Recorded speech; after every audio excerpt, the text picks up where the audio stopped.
So as you work with people, do you see that shift starting to take place, or is it still possible to, like, on the, let's say on the cookbook side of things, hey, you can grow an audience, you can get a following, you can get a really good cookbook deal, or are you seeing like, hey, these are people who have maybe had to, you kind of have to serve 5-6 years of hustle and content creation and audience building before you can get to the point where you can justifiably go to a publisher and say, hey, you should pay me to create a cookbook? You do have to put in the time because publishers they want someone with a platform most of the time. And they want someone who knows what they're doing as a recipe writer also. It's not doing the same thing that everybody can find for free online by doing a Google search. And the thing that they're doing is building an audience, essentially. Building an audience, not just building an audience, because I think that it's harder for the general food blogger to get a cookbook deal, because if they're just doing like American comfort food, sure, there's so much of that available online for free. It's like, what are you doing that could create a cookbook that people are willing to pay $35 for? So I don't think it's just about the audience. You have to be doing something with the recipes that gets the attention of the publisher, of the agent or the editor.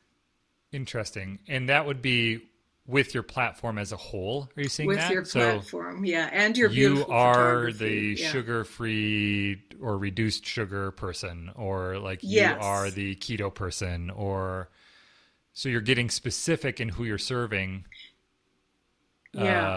And creating content for. I think it's harder for all the people who are like, I love food, and don't really want to make their blogs about anything in particular. I think it's harder to get a book deal in those situations. What you could get in those situations is I was actually in a store recently, which was new for me. Yes. And all of these strange new things that are happening. Right. I was giving my parents a hug and so you're going into a store and I went into a store, and it was one of those like super curated stores like Anthropology. Sure. And they had all these books that all had a similar theme, and it seemed to me that all these books, maybe the publisher had the idea for the book, and then they found a blogger and said, hey, do you want to do this book? So there was one called Moon Milk, Easy Recipes for Peaceful Sleep. And there was Sunday Suppers, Go-To Recipes for a Special Weekend Meal. Foil Packed Dinners, 100 Delicious Quick Prep Recipes for the Grill and Oven. Summer, a Cookbook. Inspired Recipes for Lazy Days and Magical Nights. And Lemons and Limes, 75 Bright and Zesty Ways to Enjoy Cooking with Citrus. So it's almost like these are publishers coming to creators who they know can do recipe development, photography, and saying, we have an idea. And this actually happened, I remember, early days for Pinch of Yum, where somebody reached out to us and they were like, hey, we really want to do like a baked mini donuts cookbook. It's like, what? Like very specific. We have like one donut recipe on Pinch of Yum. But I'm sure the idea is they can probably relatively affordably hire somebody who can do the photography, who can do the recipe development, who can do the writing. Yeah. Is it possible to get a deal like that and still make it worth it from a dollar amount? Or do you have any insight into like how much you'd be able to make from those types of relationships? I mean, I think when you have a general blog, that's the kind of deal you're going to be offered, because nobody really, I mean, Anna Garten doesn't need someone to do a soup to nuts cookbook to compete with hers, generally speaking. She's doing fine. So you're more likely to be offered some kind of, idea where they're just the same recipes you can find anywhere else a lot of the time, but they're packaged in this way that makes people go, oh, wow, foil wrap Yeah. cooking. I'd like to do more of that. Yep. And so you have to decide if a lot of the time these publishers want you to just drop everything and go insane developing all the recipes and shooting all the photos in a very short amount of time. And they don't offer that much money. But you have to decide, is this experience worth it so I can see what it's like to do a cookbook? Do I still want to have my own cookbook? And, Sure. if my cookbook was baked mini donuts and then I have to promote it, do I want to be known as Yeah. the baked mini donut Right. expert Right. for the next 3 years because I have Yep. to promote this book? Yeah. Or would it be better for me to just say no? Yeah. I It mean, feels like there's I a don't lot think of Lindsay wanted to be known as the right. expert in mini donuts, baked Yeah. mini Right. donuts. Right. And the other consideration is if I'm going to be producing 75 of these recipes, what would it look like if I just created 75 of these recipes on my site? And you can't do like exact calculations on that, but you can kind of get to the point where you're thinking about, okay, like if this deal, probably not a great deal from a cookbook perspective because they maybe want you to use your audience to promote it, but also it seems like a lot of times in a situation like that, the cookbook is like, hey, we're going to put this on an end cap at like a cookware store, and it's going to be like the equivalent of like a pack of gum or Snickers, where like you're checking out, and on the way out, you're like, oh, that's kind of like a new creative Impulse thing. Maybe I should buy purchase. that. Yeah. Yeah. Yeah. Versus if it's like your cookbook, then you're selling it to your audience. People are interested in it because of who you are. Right. So yeah, that it makes a lot of sense, the kind of the considerations that go into it, both from a branding perspective, but also from a business finance perspective. Does it make sense to dedicate all this time and energy to it? Do you have this is a really hard question because there's no concrete answer to it, but when it comes to cookbooks, how much can you expect to make? And like, what does that, how do you make that more of a lucrative thing as a creator? What does that look like? I think most people do not go into writing a cookbook because they're going to make a lot of money. Most people are not going to make a lot of money. So, and if that's why you want to do it, it's going to be really hard for you to get a cookbook deal. To justify it, yeah. Yeah, I mean, you have to go in it because, you've decided that this is your next step and this would be a good credibility product for you to have, and the market is right for you to be the author of this particular book. Yeah.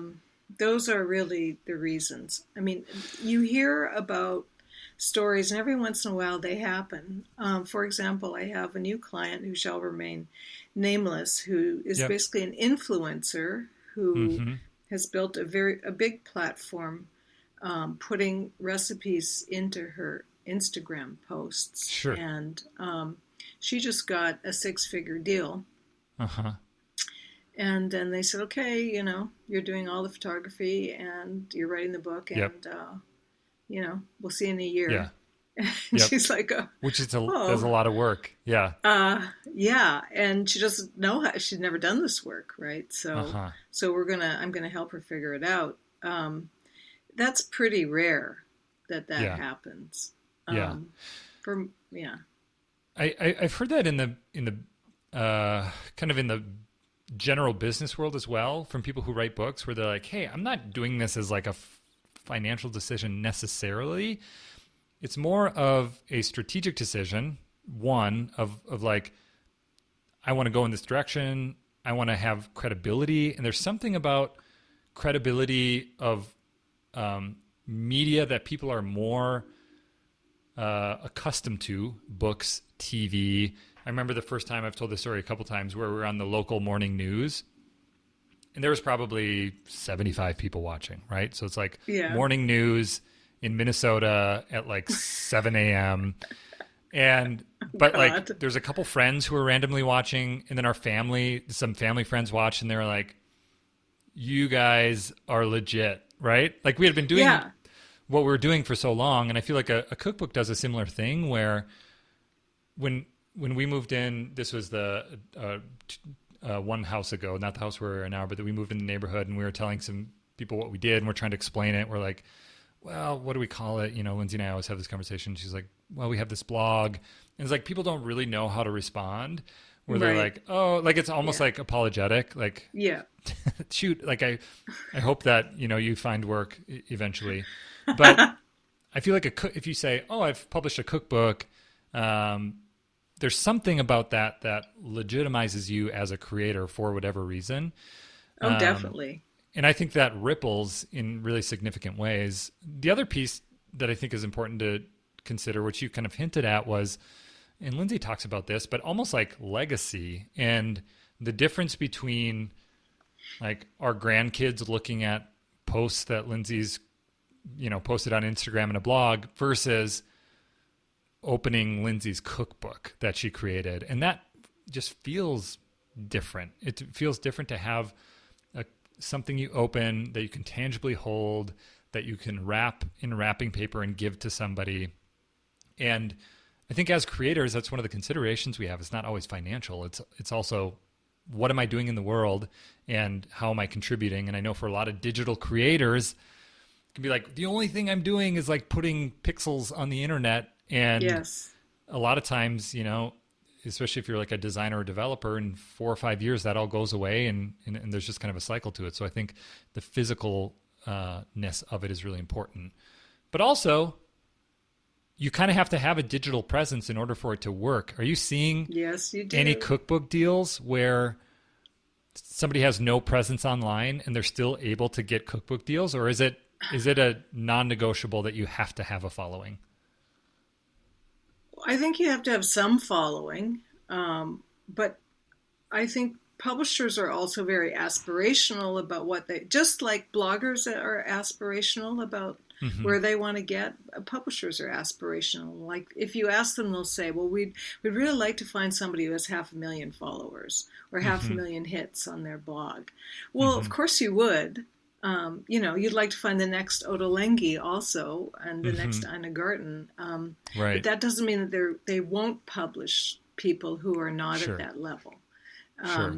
And they're very funny about it. It's always a very weird conversation when you try and pin someone down about, well, what is the right number and this and that, because their model is the same as venture capitalists, where you invest in a whole bunch of companies. Yeah. And if one of them turns out to be, you know, 1/20th the size of Google, then you don't care if the rest of them fail or don't sell much or whatever.